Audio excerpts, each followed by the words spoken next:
Fala, Master. Vai fazer aquela provinha de função quadrática e quer tirar 10? Galera, vocês estão no canal certo. Nos sigam nas redes sociais, se inscrevam aqui no Mastemática e não esqueçam de deixar aquele joinha nesse vídeo. Vem comigo.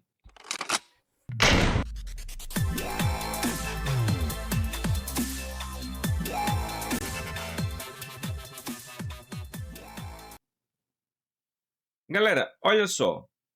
Função quadrática. Nessa parte 1, nós vamos ver os detalhes mínimos que você precisa para estar situado na avaliação. Se liga nos tópicos. Primeiro, definição. O que é uma função quadrática? Função quadrática é aquela função escrita na forma y igual a ax ao quadrado mais bx mais c. Perceba, esse polinômio, no caso, esse trinômio, ax ao quadrado mais bx mais c, ele tem grau 2 porque o maior expoente da variável x é 2. O coeficiente que está ao lado do x ao quadrado, ele não pode ser zero. O azinho tem que ser diferente de zero. Porque caso ele seja zero, você vai zerar. Zero vezes x ao quadrado dá zero. Você não teria uma função do segundo grau. Você teria uma função do primeiro grau com b sendo diferente de zero. Então, função quadrática é isso. E nesse tópico de definição, nós precisamos dar ênfase à importância do coeficiente angular, que é o azinho, e para o coeficiente linear, que é o Czinho. Qual a importância destes coeficientes? Primeiro, coeficiente angular, o Azinho. Se ele for positivo, a concavidade da parábola é voltada para cima, conforme a gente consegue perceber no esboço desse gráfico aqui. Concavidade é a abertura da parábola é voltada para cima. Já se o coeficiente angular for negativo, se o Azinho for negativo, a concavidade da parábola é voltada para baixo, conforme a gente consegue ver nesse esboço aqui. Então, a importância do coeficiente angular é essa: positivo com cavidade para cima, negativo com cavidade para baixo. Professor, e a importância do coeficiente linear? Galera, o coeficiente linear é o ponto da parábola que toca o eixo y. Então, é importante a gente entender esse detalhe aqui, ó. Vamos fazer essa marcação. Coeficiente linear seria esse ponto aqui, ó, onde ela toca o eixo y. Esse seria o valor do coeficiente linear Czinho. Você não precisa fazer nenhum cálculo. O Czinho sempre vai ser o ponto da parábola que toca o eixo y. Então, nesse tópico definição, o que a gente precisa entender é isso: a importância do coeficiente angular e do coeficiente linear. Professor, segundo tópico, zero ou raiz da função. E aqui, o zero ou raiz da função continua sendo, a gente viu isso nos vídeos de função do primeiro grau. Se você também vai fazer prova de função do primeiro grau, assiste lá a parte 1 e a parte 2. Zero ou raiz da função são os pontos, nesse caso, da parábola, que vão tocar o eixo x. É importante salientar aqui o seguinte, olha, na parte 2 desse vídeo, nós vamos fazer uma análise mais específica dos gráficos. Nós vamos ver que uma função quadrática, se quando você for calcular o zero à raiz, o delta for maior que zero, você vai ter duas raízes reais e distintas. Já se ele for igual a zero, você vai ter duas raízes reais e iguais. Se ele for menor que zero, você não terá raízes reais. Para achar o zero ou raiz da função, você precisa igualar o y a zero, já que esse ponto ou pontos que tocarão o eixo x, eles existem justamente quando os respectivos valores de y são zero. Então, igualando esse y aqui a zero, o que é que você vai ter? Uma equação do segundo grau. Para achar o zero raiz de qualquer função, você iguala o seu y a zero.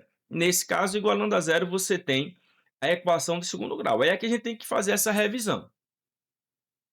Equação do segundo grau. A completa quando todos os coeficientes a, b e c são diferentes de zero. Está aqui esse exemplo. X ao quadrado menos 5x mais 6. O azinho é 1, ó, o termo que está ao lado do x ao quadrado. O bzinho é menos 5 e o czinho é 6. Com isso aqui, eu vou utilizar as fórmulas resolutivas. Ó. Delta b ao quadrado menos 4ac. B é menos 5, então menos 5 ao quadrado Menos 4 vezes A, que é 1, vezes C, que é 6. Menos 5 ao quadrado dá 25. Menos 4 vezes 1 é menos 4. Menos 4 vezes 6, menos 24. O delta dá 1. Vem aqui para a resolutiva. Menos B mais ou menos raiz de delta sobre 2A. Menos B é o oposto de B, galera. É só trocar o sinal de B. Se está menos 5, fica 5. Mais ou menos a raiz de delta, a raiz de 1 é 1. Então, mais ou menos 1 sobre 2A. Como A também é 1, 2 vezes 1 é 2. 5 mais 1, 6, dividido por 2, 3. 5 menos 1, 4, dividido por 2, 2. As raízes dessa equação são 2 e 3. Como aqui eu estou revisando com você equação, eu coloquei a solução. Se você está resolvendo uma equação, você precisa dar a solução. Se você pega a função e iguala o y a zero, para achar os valores de x que terão y0, você resolve essa equação. E aí você vai achar as raízes, os pontos da parábola que tocam o eixo x. Percebam que, nesse caso, nós tivemos duas raízes diferentes. O delta foi maior que zero. Mas lembrando, a gente vai revisar isso em detalhes na parte 2. Agora nós vamos para as incompletas. A primeira incompleta com b igual a zero. Percebam, ax ao quadrado, eu não tenho bx, porque b é zero. Ax ao quadrado mais c igual a zero. Aqui, ó, vamos só completar aqui ax ao quadrado mais c igual a zero. Professor, como é que a gente resolve esse tipo de equação? Esse é o mais fácil, pessoal. Essa equação é a mais fácil. X ao quadrado menos 64 igual a zero. Você tem a função y igual a x ao quadrado menos 64. Quer achar as raízes? Igual a y a zero. X ao quadrado menos 64 igual a zero. O menos 64 vai para o segundo membro positivo. Esse quadrado passa tirando mais ou menos a raiz de 64, que é mais ou menos 8. A solução dessa equação, menos 8 mais 8. Você tem duas raízes. Segundo tipo de equação incompleta, professor, aquela em que c é zero. Você não vai ter ax ao quadrado mais bx mais c. O c é zero. A equação vai ter só essa cara aqui, ó. Exemplo, x ao quadrado mais 5x igual a zero. Aqui você vai ter que fatorar esse termo. Você vai ter que usar fator comum em evidência. O que é que eles têm em comum? Aí é um detalhe de fatoração que você estudou no Fundamental 2, né? Você vai ter que tirar o MDC dos números e das letras. Entre 1 e 5 é 1, entre x ao quadrado e x é x. Esse é o fator comum. Você agora vai abrir um parêntese e vai dividir cada termo por esse fator comum. X ao quadrado dividido por x, ó, x ao quadrado dividido por x é x. 5x dividido por x é 5. E aí você vai ter um produto, x que multiplica x mais 5 igual a zero. Para que um produto entre dois termos seja zero, ou o primeiro é zero, ou x é zero, ou o segundo, x mais 5 é zero. Para x mais 5 ser zero, x tem que ser menos 5. E aí você teria duas raízes, 0 e menos 5. Então, a gente revisou as equações do segundo grau completas e incompletas. Se você tem uma função quadrática e quer achar as suas raízes, igual a y a zero. Você chega na equação, elas foram revisadas. Professor, terceiro tópico, como é que a gente acha o vértice de uma função? E esse ponto é muito específico, principalmente para a parte 2 de função quadrática, que eu vou fazer questões do Enem que trabalham justamente com esse tópico. Pessoal, uma função quadrática, conforme a gente já viu, quando ela tem coeficiente angular positivo, a concavidade dela é voltada para cima. Você percebe? A parábola desce e vai ter um momento em que ela para de descer para começar a subir. Já se o coeficiente angular for negativo, ela vai subindo, chega um momento em que ela para de subir e começa a descer. Esses pontos que marcam essa mudança são chamados de vértice. Aqui perceba, o vértice é o menor ponto da parábola. Ele é chamado de ponto mínimo. Ponto mínimo. Nesse outro caso aqui, o vértice é chamado de ponto máximo. Então, você já tem que fazer essa relação. Coeficiente angular positivo, parábola com concavidade voltada para cima, o vértice é o menor ponto.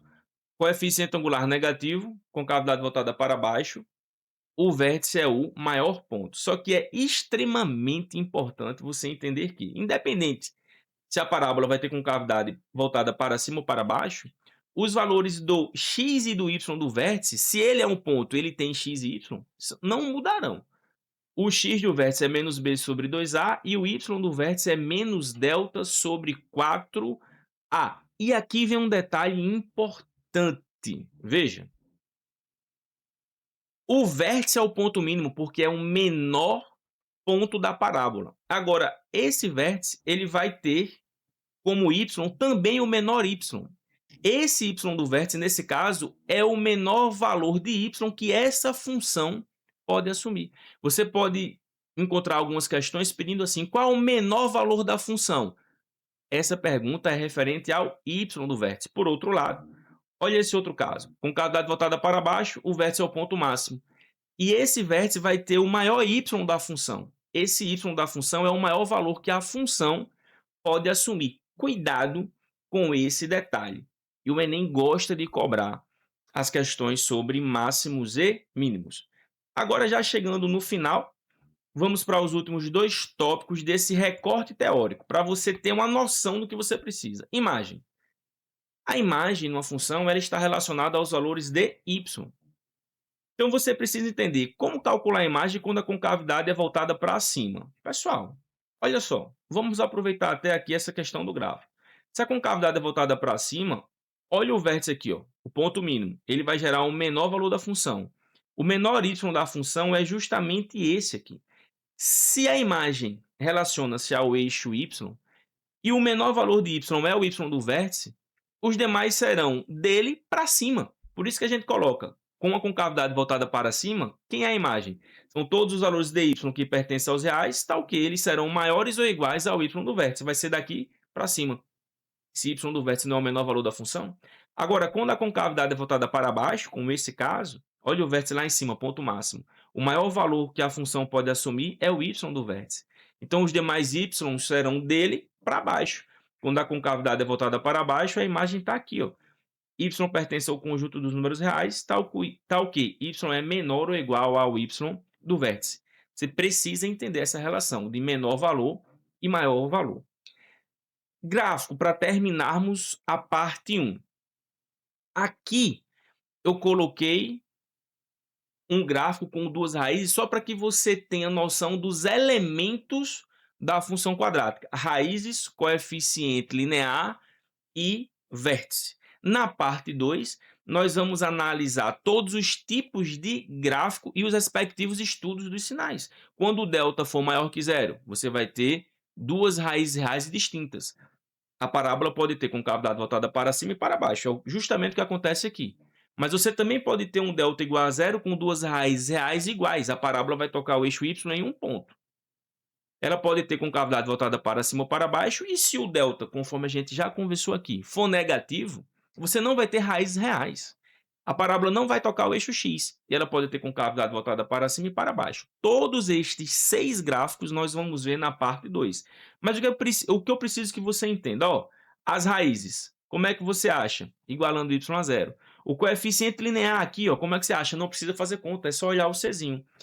E o vértice, calcular o x do vértice menos b sobre 2a e o y do vértice menos delta sobre 4a. Você monta todos os elementos da parábola, você consegue montar esse gráfico. Então, assista esta aula quantas vezes forem necessárias. Se ficar com dúvida também em função do primeiro grau, volta, nós temos as duas partes de função do primeiro grau e se prepara. A parte 2 de função do segundo grau vai ser análise do gráfico e estudo do sinal. E também assiste o vídeo sobre as questões de função quadrática, onde nós vamos focar na análise do máximo e do mínimo. Galera, boa prova, tirem 10. Valeu!